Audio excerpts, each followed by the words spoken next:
Hi, I'm Liz Fong-Jones, and I'm a principal developer advocate at Honeycomb, and I'm excited to be joined today by Ryan. Hi, I am Ryan Pedersen. I am a senior solutions engineer at CircleCI and very excited to be here and talk about CircleCI and Honeycomb. So, the reason that we invited Ryan and CircleCI here is because we believe very firmly in the idea that you should have a 10 to 15 minute build pipeline or bust. That is really something that delivers compounding benefits with observability. So let's make sure that we talk about the basics first. Ryan, what is a CI pipeline? How does a CI pipeline help you as a developer? Yeah, in the olden days, what really would happen is, someone would wait. They might have a 30-minute pipeline to get validation on their code, run the tests they need to run, build the Docker images, do whatever they have to do to get something in a deployable state. And really, we want it to always be in a deployable state. So every time there's a change, some sort of trigger, we want to go through all those validation steps based on some other parameters like the branch and make sure that developers getting feedback as quick as possible. They don't have to walk out, get coffee, go take a walk to get that feedback and validation. They want to get it immediately and know if something broke. Yeah, and I've even seen environments where people were deploying binaries that they built from hand on their own machines, right? Like, which scares me. It scares me a lot. So we can do so much better than that. And I think that this is why we're really excited to be a CircleCI customer. So would you like to share maybe about how this actually works in practice? Yes, I would love to talk a little bit about how CircleCI works in practice and how we stop people from having to say that worked on my machine. So I'll jump into CircleCI. So at CircleCI, our mission is to empower technology-driven companies to do their best work. We do this by making engineering teams more productive through intelligent automation. When we say idea to delivery, we really mean anything from that ideation stage until the time it hits the hands of customers. So bug fixes, implementations, big features, new products. We help developers and teams focus on what they're hired to do, and we handle that automation piece. CircleCI has been around for over a decade, still growing really fast. We have customers in all types of industries, different sizes, different points in their trajectories. Anything from single developers building a product to unicorns to Fortune 100. We work with thousands of customers. We run millions of builds per day. This means we've seen it all, highly flexible in terms of things that one can do on the platform. In terms of the themes that we see users at CircleCI looking to solve for, these are some of the major ones that pop up. So speed, reliability, flexibility, determinism, and scalability. How we quantify some of those major themes a bit is with the DORA metrics. We're very big on those. We just want to focus on the types of important benchmarks that we see high-performing teams use. Now that we have set the stage on those underlying themes, let's define some terms and talk about how CircleCI actually works. We'll start with the configuration hierarchy from top to bottom. The highest level is pipeline. When we say pipeline at CircleCI, you can think of it as all of the workflows triggered on your project with the relevant parameters. Workflows coordinate a set of related work from start to finish. It's the orchestration of jobs, really which job is running and in which order. A job is a collection of steps that's run in the execution environment that you specify, and a step is the smallest segment of work, just a command run during a job. I mentioned that each job is a collection of steps in an execution environment. With CircleCI, there are a lot of options for you to choose from. You can choose from one of our cloud environments, so Docker, Mac, Windows, VM, or it can be your own custom hosted runner. All of those resources that we see, those environments, we see a workflow using them all together over on the left. On top of that, for our cloud resources, we have a large variety of resource classes available. We see our example Docker executor resources on the right, anywhere from 20 CPUs, 40 gigs of RAM, huge amount of vertical scale, all the way down to one CPU, 2 gigs of RAM. It really lets you find your perfect Goldilocks zone.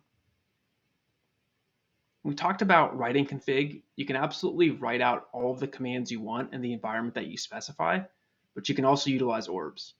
Orbs are CircleCI's package manager. They are reusable configuration as code. Think best practices, custom scripting, all of these things bundled up into few or single lines of configuration. A few examples from a registry, a partner, and CircleCI orbs to help you accomplish whatever goals you have. But in particular, what I want to highlight is the Honeycomb Orb. You can use CircleCI to send build events to Honeycomb, It includes best practices built in. Really just think of it as plug and play. Now that we've covered the basics, get on to the demo with Liz. All right, so this is what the CircleCI UI looks like for us at Honeycomb. So you can see here that we have one pipeline, which is called Hound, and the workflow is called Build Hound. This is essentially what we do every time someone pushes a commit to any branch inside of our repo. And you can see over here that this is taking roughly about 15 minutes to run, which is at the edge of what we consider acceptable. So in practice, we can go ahead and dive into what's happening inside of one of these steps to give you an idea of what this is doing under the hood. So for instance, we're primarily a Go shop. So if I go into the Go build, you can see that we go ahead and attach our existing workspace, which allows us to share different files between different areas of the project that I've run before. And then we can go ahead and actually run the Go build, and it'll go ahead and install the commands that we need, and then we'll go ahead and actually run inside of here the go install command in order to produce the binaries that we might expect. And then finally, we persist the files that we need up to the workspace. That way they'll be available for later steps in our job, such as packaging for deployment and releasing all the way out to production. So when we package it up for deployment, we are currently building tarballs that we upload to AWS S3. And again, this is something where we simply go ahead and retrieve the files that we need, construct all of the executables, make extra sure that there actually are executables in here, because this has bitten us in the past when we've released buggy code. And then after that, we go ahead and upload the release to S3. And then after that, we can go ahead and have something that we can promote to production. But maybe that's a little bit hard to understand just from looking at that list, right? After all, it's a list. So this is where the CircleCI orb for Honeycomb comes in. The Honeycomb Build Events orb enables you to very quickly and easily export all of your jobs and steps from a CircleCI pipeline into Honeycomb, where you can visualize them in the same interface you're used to for visualizing traces from your application. So let's go in and look at the Honeycomb dataset for build events. So our build events dataset covers all of our trace executions for the Hound repository. So I can see here immediately things like how long are all of our builds typically taking, and you can see that a majority of our builds are taking less than 15 minutes. Except for this particular cluster here, which I can run bubble up on, for instance, to find out some of the properties about it. But in this case, it happens to all be at about the same time, and it's on Tuesday, December 7th between 8 a.m. and 1 p.m. So I can probably say we're pretty confident that what's happening here is an AWS outage that's preventing us from being able to access some of our dependencies that we need to do our job. But let's go ahead and examine in more detail one of those failing events that happened during the AWS outage.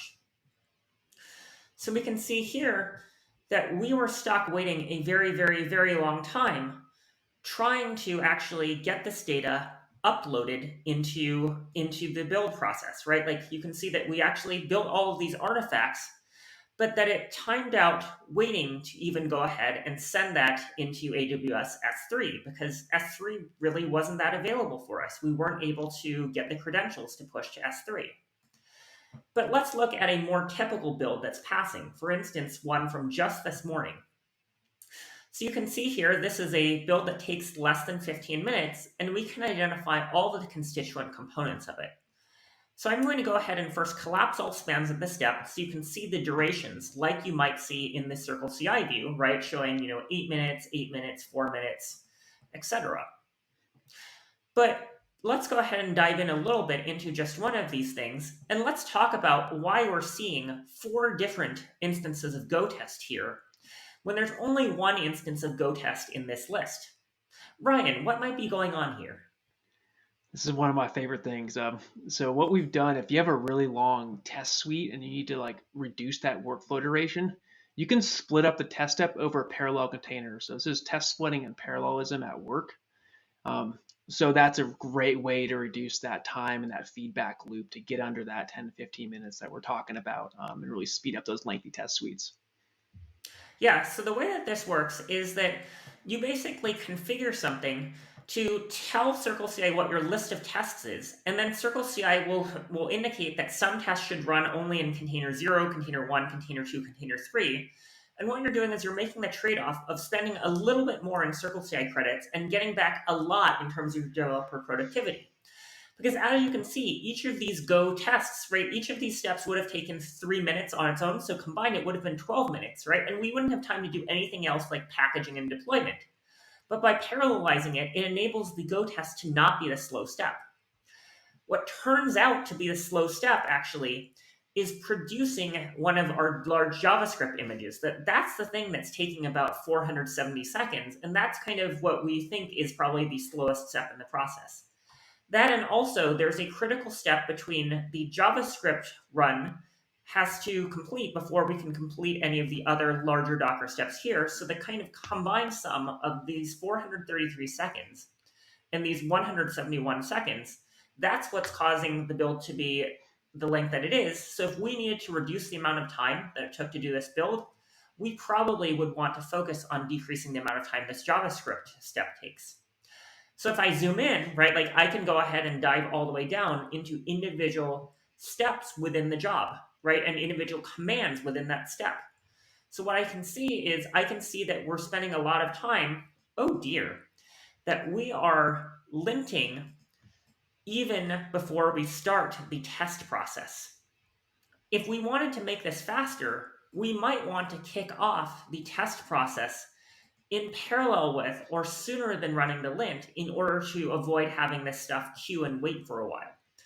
So by being able to visualize this as a trace rather than just as a list of steps or a list of jobs, this really helps us get a good understanding of where a build is slow and how to optimize it. But it's definitely pretty well optimized already, thanks to CircleCI's capabilities. But there's another really cool thing that we haven't yet shown you, which is that there are a number of attributes that we've set on our trace, that it's not just the duration. So for instance, let's go back to one of these steps, and let's go ahead and look at just the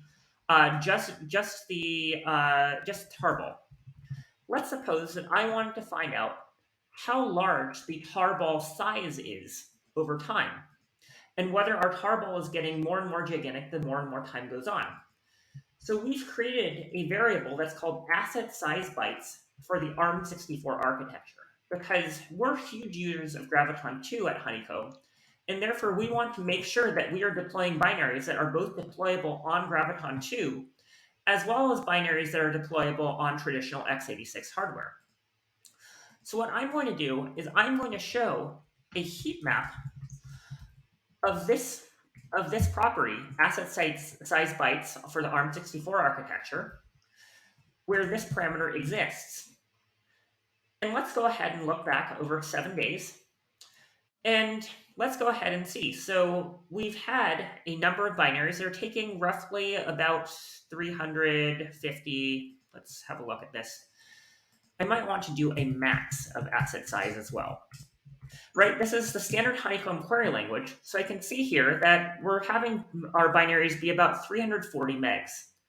So now I can go back and look at, let's say, 60 days of data, right, and I can see that here, right here, on November 9th or 10th, something happened that caused our binary size to increase, right, and we also did something on October 20th that caused our binary size to increase.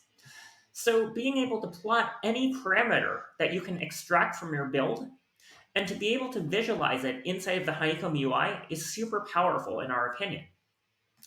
So let's see how that's actually set up in practice. So this here is our CircleCI config file, and we've imported a number of orbs.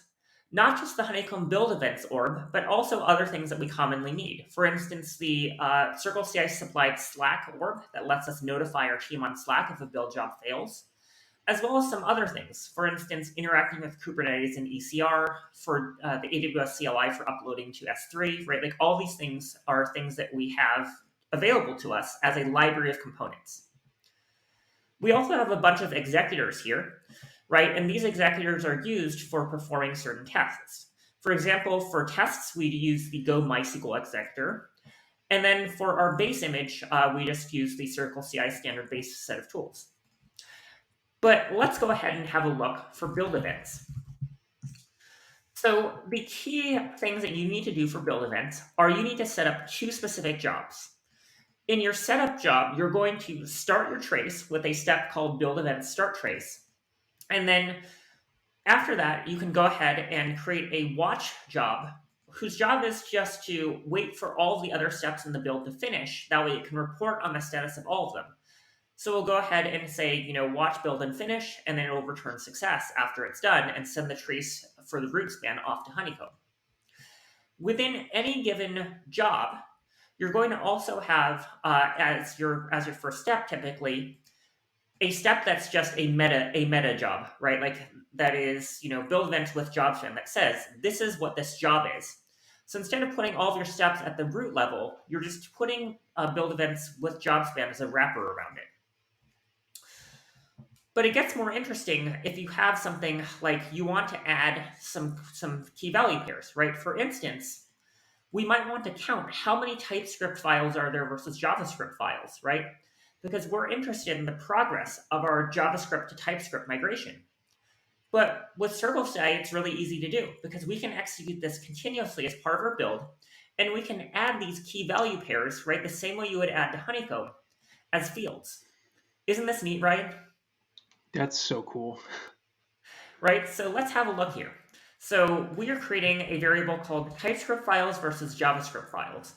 So if I go back over here, right, so I can, in addition to plotting, the max number of ARM64 size, let's also plot the max number of Poodle TypeScript files and the max of Poodle JavaScript files. So now, if I run this, what I see is super interesting, right? The number of, need omit missing values turned on, right? You can see that the number of JavaScript files is going down over time, that we had 516 2 months ago, and now we have only 440. And the number of TypeScript files is growing from 560 all the way up to 670, right? So this helps us track the status of our migration in real time. So anything that you can run a shell command inside of your workspace to do can be extracted and put as context on your event. But you also might, for instance, want to track the status of individual commands within a single step. So this is where the automatic installation of the build events binary inside of the build events orb can help. Because now you can run build events command, build events CMD, pass in the environment variables that are automatically populated by the orb, and then you give it the name. What do you want that span to be called? And then after that, you can just put 2 dashes and then the regular command that you might have run as part of the step anyways. And the nice thing about this is that it lets you track things more granularly all the way down to the single command within a shell script level. And that enables you to have much more granular resolution. Right, if I were to go and look at one of these traces, so what we're looking at in practice is we're going to go ahead and have a look at what each step did, right? Like how long each step took, and how long within each step, right? Like you can see each of these things, like run migrations, and then run the tests, right? Like each command is broken out as its own trace span inside of Honeycomb. So, in summary, that's basically how we think about doing building at Honeycomb.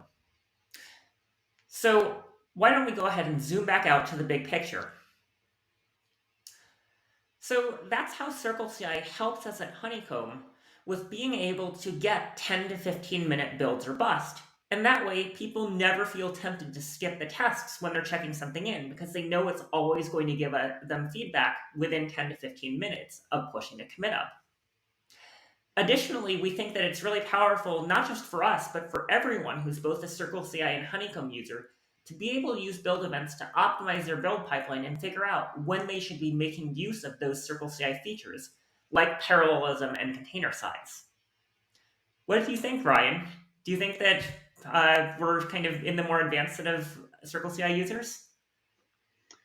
That was incredible. I'm already going to put some of that into some of my TypeScript migrations, honestly, because I love visualizing that. So that was like amazing to see, and I can't wait to see what other people are up to in terms of like speeding things up. Yeah. But definitely you can get started very easily just by adding that CircleCI orb and then the couple of lines of code to create the build events jobs and to annotate each of your jobs with their build durations. And after that, it's a matter of taste adding in additional capabilities as you get more sophisticated. So that's what we have to share with you today, and we'd encourage you to check out the CircleCI build events orb on the list of CircleCI orbs. Thank you very much for your attention today. Thanks, everyone.